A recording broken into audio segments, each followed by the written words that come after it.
These car engines weren't just bad, they were legendary disasters. Some broke down so fast, they didn't even make it past their first oil change. Others, they self-destructed faster than a Mission Impossible tape. But one engine was so unreliable, it actually bankrupted an entire car company. First off, imagine dropping thousands of dollars on a car, thinking you just secured a reliable ride, only to have the engine tap out faster than a TikTok challenge. That's exactly what happened to people who bought cars with the Ford 1.5-liter EcoBoost engine. Yeah, Ford really thought they were cooking with this one, but instead of a performance beast, they served up a grenade with a countdown timer. This little turbocharged nightmare made its way into the Ford Escape, Fusion, and Bronco Sport. On paper, it looked promising. Decent power, great fuel economy, and that EcoBoost name to make you feel like you're driving something futuristic. But in reality, this thing had the lifespan of a mayfly. The biggest issue? Coolant intrusion. Sounds technical, but let me break it down. The engine straight up drank coolant like a frat guy at a keg stand. The problem was, it wasn't supposed to. Instead of staying in the cooling system where it belongs, the coolant would sneak into the cylinders and start a little bonfire inside your engine. You ever seen an engine try to turn into a steam-powered locomotive? Owners of this car did, right before their check engine light became a permanent dashboard decoration. If that wasn't bad enough, these engines also overheated like a laptop with 50 chrome tabs open. And Ford? They knew about it. So much so that they were handing out extended warranties like Oprah. You get a warranty, you get a warranty. Everybody gets a warranty. But by the time they started fixing it, thousands of drivers were already stuck paying thousands for new engines. Would you rather replace an entire engine before 35,000 miles or push your car off a cliff and pretend you never bought it? Ford 1.5-liter EcoBoost owners had to make that choice. But hold on, you thought that was bad? What if I told you there was an engine so poorly built, it could actually snap in half while you were driving? No! God, please, no! No! Yeah. We're about to talk about the absolute engineering disaster known as the Volkswagen 2.0 TDI. Oh boy, where do we even start? Volkswagen sold this engine in their Golfs, Jettas, and Passats, claiming it was the future of diesel efficiency. What they didn't mention? It was also the future of catastrophic engine failure. The main culprit? The oil pump balance shaft. Volkswagen designed this thing in such a way that, over time, the hex key shaft would literally round itself out. And when that happened, your oil pump just stopped working. And if you know anything about engines, you know that no oil equals instant mechanical doom. But it gets worse. Some engines were known to develop crankshaft failures so severe that they could split the engine block like a chocolate bar. You'd be cruising down the highway, vibing to your favorite song, and suddenly, boom, you're coasting to a stop, staring at a dashboard that looks like a Christmas tree. Volkswagen tried to downplay the issue, but word got out fast. Mechanics were calling it one of the worst diesel engines ever made. And if your engine didn't grenade itself before 35,000 miles, you were one of the lucky ones. But hey, at least Volkswagen tried to make a good diesel engine. What's the next engine on this list? It wasn't just unreliable. It was so bad, it set back an entire car company's reputation for decades. Ladies and gentlemen, let's talk about the Cadillac V864. Back in 1981, Cadillac wanted to prove they were ahead of the game. Gas prices were rising, and they figured, hey, what if we made a big V8 that only used 4 cylinders when you didn't need all that power? The idea was solid. Save fuel when cruising. Go full power when you need it. The execution? Absolute chaos. The engine relied on primitive 1980s computer tech to control the cylinder deactivation. But guess what? That tech was slower than your grandma texting on a flip phone. The system couldn't keep up with real-world driving, meaning the engine constantly misfired, stumbled, and hesitated like a nervous teenager asking someone to prom. Drivers reported horrible acceleration delays, constant stalling at stoplights, jerky, unpredictable power delivery, more warning lights than a Christmas parade. By the time Cadillac realized their brilliant idea was a hot mess, customers were fuming. Many gave up and paid mechanics to disable the system entirely, just to make the car drivable.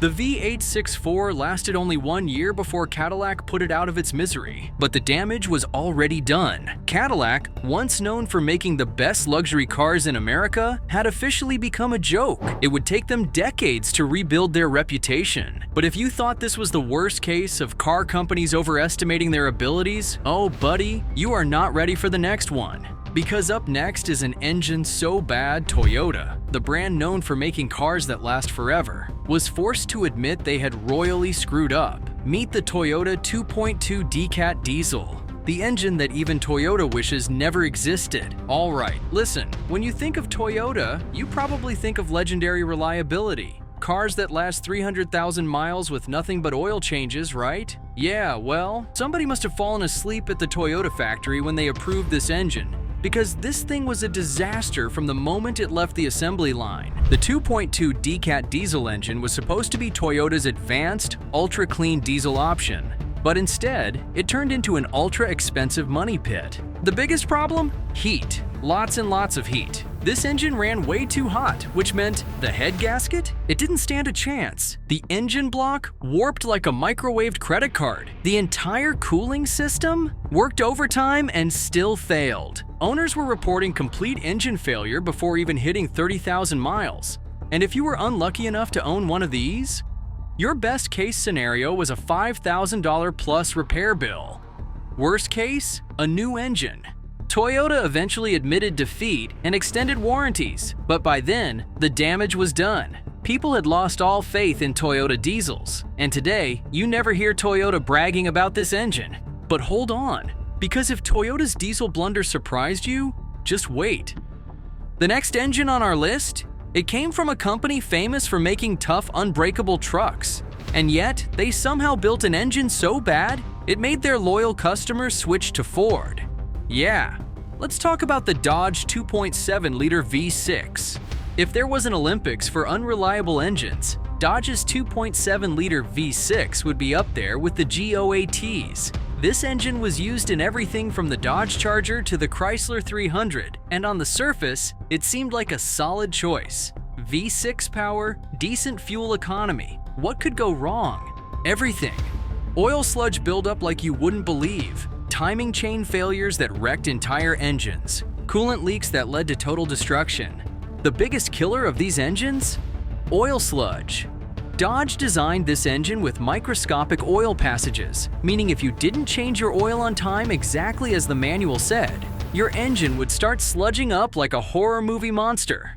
And once that happened, game over. The sludge would block critical areas, causing oil starvation, overheating, and eventually, total engine failure.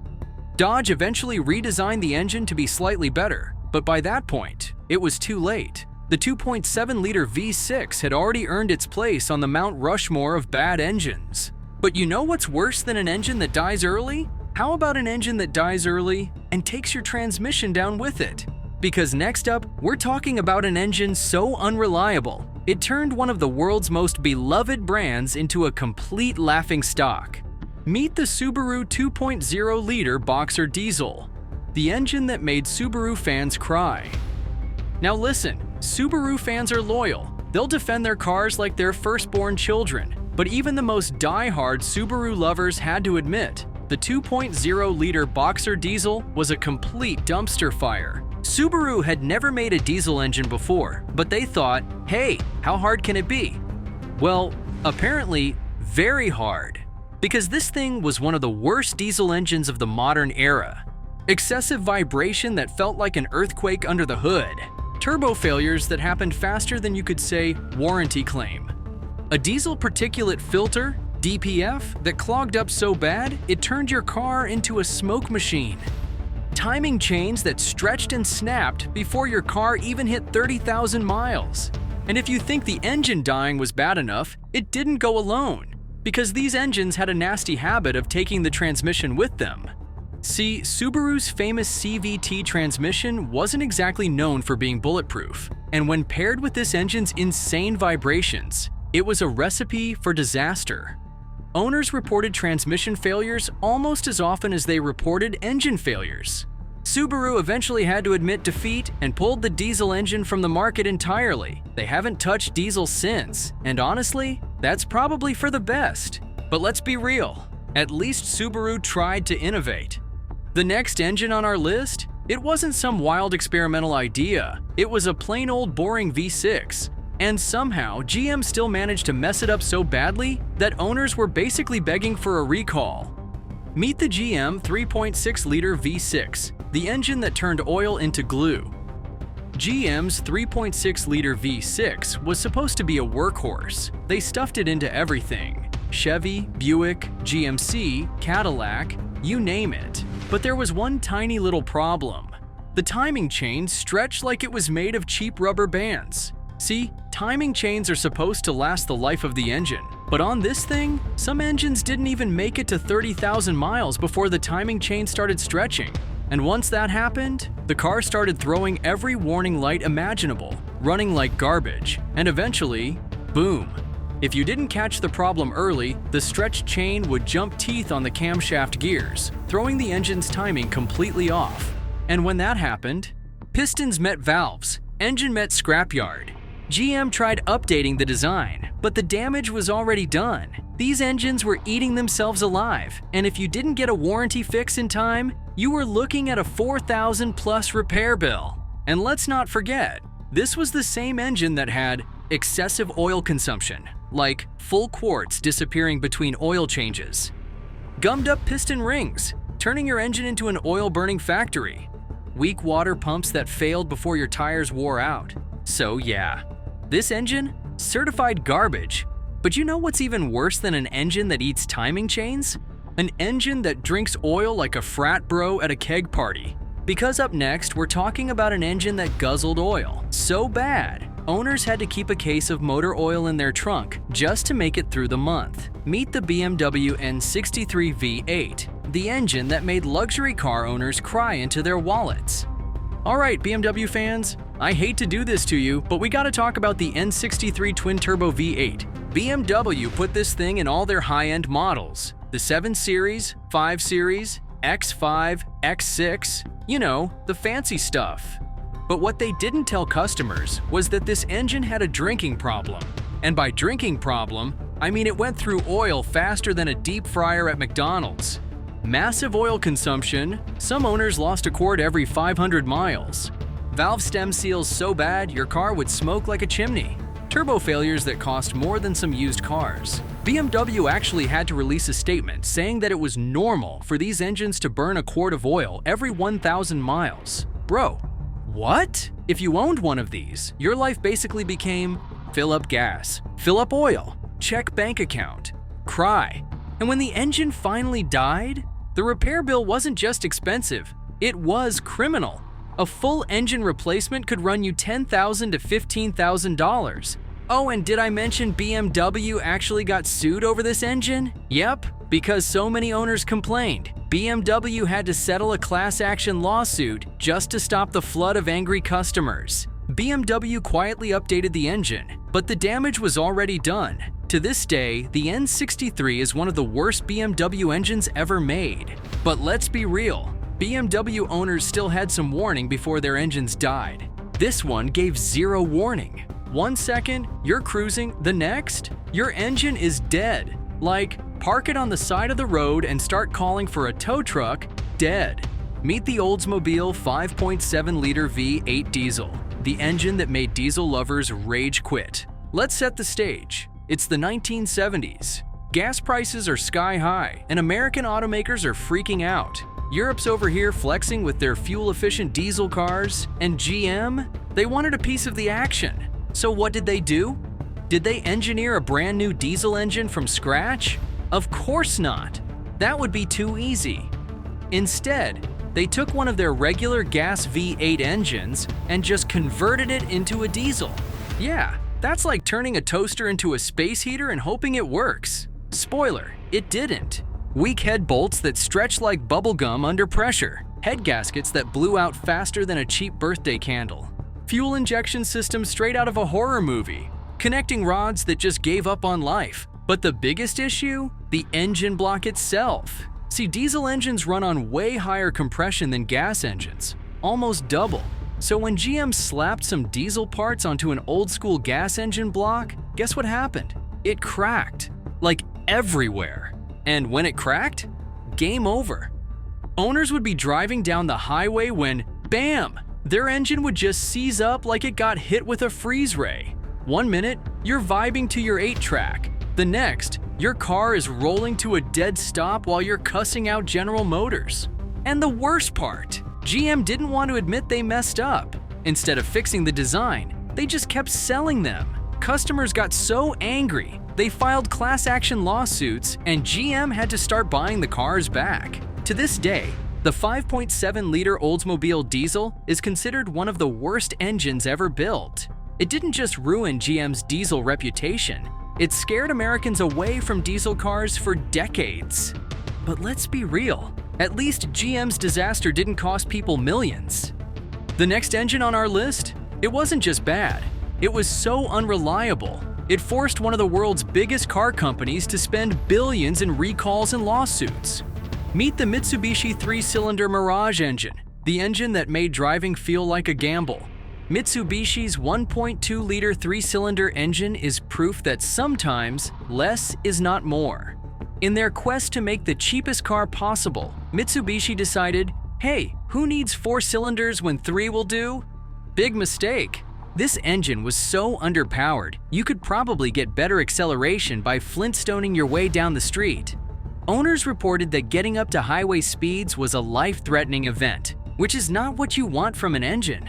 But lack of power wasn't the real issue. The real problem, everything else.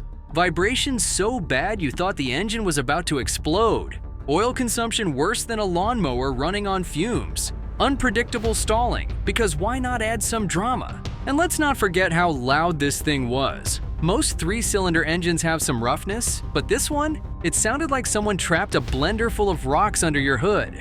Mechanics hated working on them, and owners got rid of them as fast as possible. It's no surprise that Mitsubishi's reputation never recovered in the US, and their sales tanked harder than this engine's reliability. But hey, at least Mitsubishi's disaster was just annoying. The next engine? Oh, this one was so catastrophically bad that it got recalled, replaced, and still kept failing. And the worst part? It came from a brand that was supposed to be reliable. Ladies and gentlemen, let's talk about the Honda 3.5-liter V6, the engine that proved even Honda can mess up big time. Honda is usually known for bulletproof reliability, but even the best make mistakes, and this one, oh boy. Honda's 3.5-liter V6, found in the Odyssey Pilot and Acura models, had one major flaw. The piston rings were garbage. Basically, the piston rings were so bad at sealing that oil started sneaking past them and burning up. And when that happened, oil consumption went through the roof. Now, if you didn't check your oil every few hundred miles, guess what happened? Boom! Engine dead! And to make things worse, the Variable Cylinder Management (VCM) system, designed to save fuel, would randomly shut off cylinders in a way that caused excessive wear and tear. So even if your engine didn't eat all its oil, the VCM system was still working overtime to destroy it. Honda knew about the issue but tried to downplay it. Customers had to band together in lawsuits just to force them into offering extended warranties. Moral of the story? Just because it's a Honda doesn't mean it's invincible. Now, we've already talked about Ford's 1.5-liter EcoBoost disaster, but somehow this one was even worse. The 2.0-liter EcoBoost was Ford's attempt at giving turbocharged power to everyday drivers, found in models like the Escape, Edge, Fusion, and even the Lincoln MKC. Sounds good, right? A peppy little turbo engine with solid fuel economy? Wrong. Because this thing had one major problem. It loved to catch on fire. Why? Because of a catastrophic coolant leak issue. Ford, in all their genius, designed this engine in a way that allowed coolant to seep into the cylinders, which did two things. Caused overheating, because duh, your coolant isn't cooling anything anymore. Led to internal fires, because hey, what's a road trip without some flames?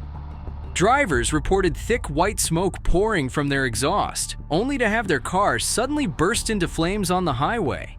Ford issued multiple recalls, but the problem was so bad that some customers had their engines completely replaced before hitting 35,000 miles. And even then, the new engines weren't much better.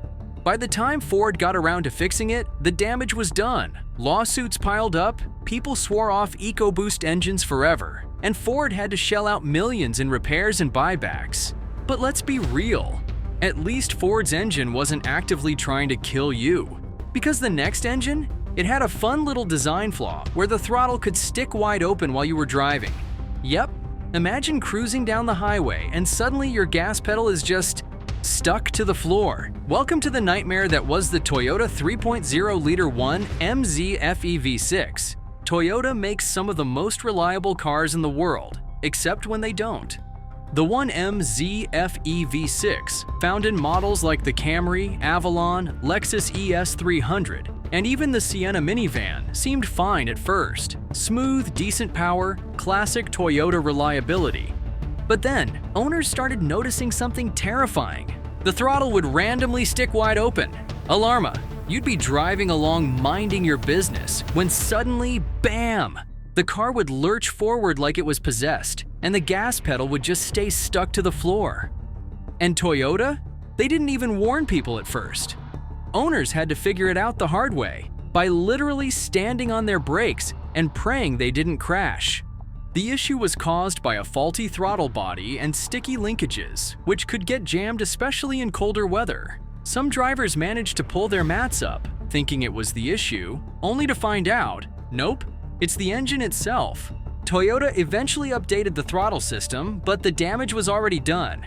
If you had one of these engines, you were basically playing Russian roulette with every drive. But hey, at least Toyota didn't design an engine that literally ate itself alive. Because next up, we've got an engine that was so poorly designed, it could actually destroy itself from the inside out. Meet the Chrysler 2.7-liter V6, the engine that turned motor oil into a death sentence. Oh man, if you know, you know. The Chrysler 2.7-liter V6 is one of the worst engines ever made. Period. It was found in the Dodge Charger, Chrysler 300, Intrepid, and Sebring. And if you owned one, you probably still have nightmares about it. Why? Because this engine had one fatal flaw. It turned motor oil into sludge. Here's the deal. Chrysler cheapened out on the internal oil passages, making them insanely small.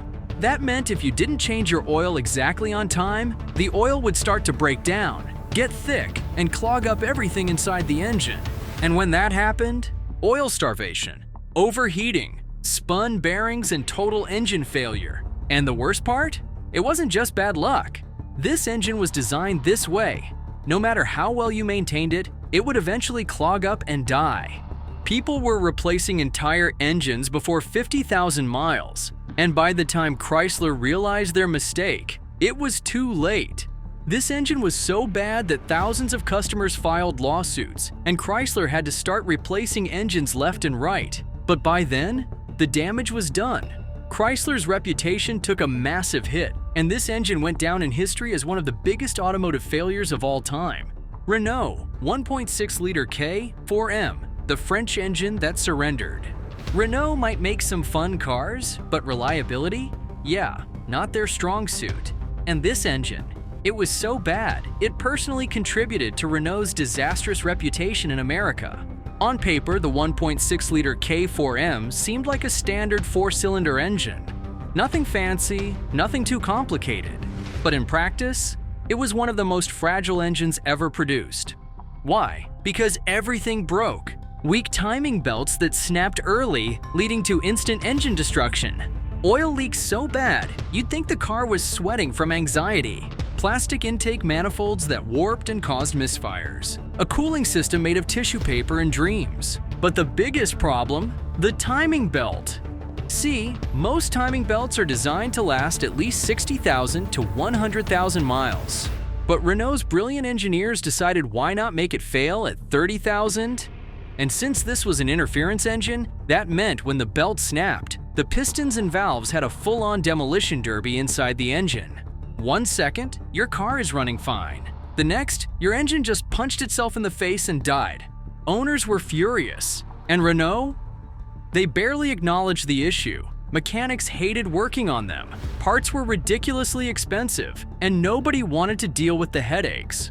Renault eventually ditched the US market altogether, and to this day, they still haven't returned. And while this wasn't the only reason, the K4M disaster definitely didn't help. But if you think a bad timing belt is rough, just wait.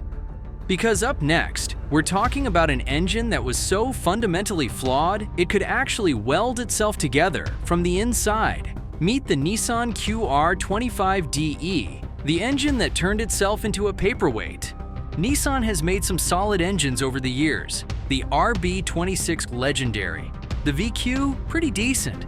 But the QR25DE? This thing was a disaster in metal form. Used in everything from the Nissan Altima, Sentra SER, and Rogue. The 2.5-liter QR25DE was supposed to be Nissan's reliable, fuel-efficient four-cylinder. Instead, it ended up being one of the worst engines Nissan ever built. The biggest issue? It could literally weld itself together. See, Nissan forgot to properly design the pre-catalytic converters, which meant over time, they would disintegrate and send tiny metal particles back into the engine. And once those little metal bits got in, they'd score the cylinder walls, damage the pistons, clog the oil system, and eventually make the engine seize up. Yep, your engine would literally lock up while you were driving. And since Nissan denied the issue for years, many owners didn't even realize their engines were being slowly destroyed from the inside out. By the time Nissan finally admitted fault, thousands of engines had already catastrophically failed. If you were unlucky enough to own a QR25DE, you were basically on a countdown clock to mechanical doom. Nissan eventually fixed the problem, but by then, the damage was done. The QR25DE went down in history as one of Nissan's biggest failures ever. But hey, at least Nissan didn't design an engine that could explode. Because the next engine? Oh buddy, it was so bad that BMW had to recall thousands of cars because they were literally bursting into flames in parking lots. Welcome to the nightmare known as the BMW B48, the time bomb engine. BMW has made some amazing engines over the years, but the B48? This thing was a fire hazard on wheels. Used in models like the 3 Series, X1, X2, and even some Minis. The B48 was supposed to be BMW's next-gen turbocharged four-cylinder. Instead, it turned into an absolute disaster. The biggest issue? Fuel leaks that could lead to spontaneous engine fires. The high-pressure fuel system had a critical flaw where the fuel rail could develop cracks, leading to fuel leaking directly onto the red-hot turbocharger. And when that happened, boom, engine fire. Some owners reported their cars catching fire while parked, leading BMW to issue an emergency recall. But even after replacing the fuel rails, many B48 engines still suffered from oil leaks, timing chain failures, and coolant leaks. The result? BMW had to recall over 250,000 cars just to prevent any more spontaneous combustion incidents. And BMW's reputation took another hit. These engines weren't just bad, they were so unreliable, they became legendary failures. And if you're unlucky enough to have owned one of these, our thoughts and prayers go out to you. Now let's hear it. What's the worst engine you have ever dealt with? Drop it in the comments. And if you think these were bad, just wait until you hear about the worst transmissions ever made. Because trust me, some of them were so awful, they made cars undrivable.